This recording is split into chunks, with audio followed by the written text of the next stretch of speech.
अगर आपका favourite show political scandals के बारे में है तो आप सही जगह पर हैं। इंडिया में रह रहे हैं। इंडिया में करप्शन कोई मजाक नहीं है। एलिगेशंस तो इधर उधर खूब लगते हैं, पर मोस्ट करप्ट पार्टी कौन सी है यह पता लगाना आसान नहीं है। क्यों? 3 बड़े रीजंस हैं। पहला, कोर्ट से सजा मिलना रेयर है। ज्यादातर केसेस बस एलिगेशंस होते हैं या फिर इन्वेस्टिगेशन चल रही होती है। दूसरा, पॉलिटिकल बायस इन लिस्ट पर असर डाल सकता है। और तीसरा, करप्शन की परसेप्शन इस बात पर डिपेंड करती है कि उस टाइम पावर में कौन था। पर चलो कुछ गॉसिप करते हैं और कुछ इलस्ट्रेटिव एग्जाम्पल्स देखते हैं। इंडियन नेशनल कांग्रेस (INC) में पी चिदम्बरम का नाम INX मीडिया केस में आया और लालू प्रसाद यादव का फॉर्डर स्कैम में। भारतीय जनता पार्टी (BJP) भी कोई दूध की धुली नहीं है। BS येदियुरप्पा का नाम माइनिंग स्कैम में आया और प्रज्ञा ठाकुर का एक टेररिज्म रिलेटेड केस था। आम आदमी पार्टी AAP में मैनिश Sisodia Delhi liquor policy case में फंसे। और तृणमूल कांग्रेस TMC को मत भूलो, जिसमें Partha Chatterjee SSC recruitment scam में फंसे।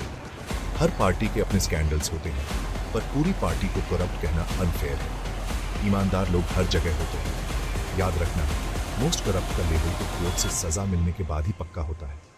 तो मोस्ट करप्ट कौन है? मामला कॉम्प्लिकेटेड है। किसी स्पेसिफिक पार्टी या स्टेट के बारे में और डिटेल्स चाहिए? कमेंट्स में हमें बताओ। अब बात करते हैं कि ये करप्शन स्कैंडल्स कैसे अनफोल्ड होते हैं। सबसे पहले एक विसल ब्लोअर या इन्वेस्टिगेटिव जर्नलिस्ट कुछ सस्पिशियस एक्टिविटी रिपोर्ट करता है।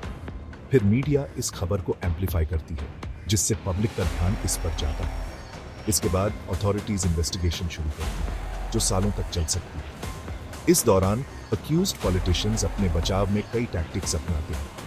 कुछ रिजाइन कर देते हैं, कुछ अपने ऊपर लगे आरोपों को पॉलिटिकल वेंडेटा बताते हैं और कुछ लीगल लूपहोल्स का फायदा उठाते हैं। ये सब ड्रामा पब्लिक के सामने अनफोल्ड होता है, जिससे लोगों का ट्रस्ट और भी कम हो जाता है।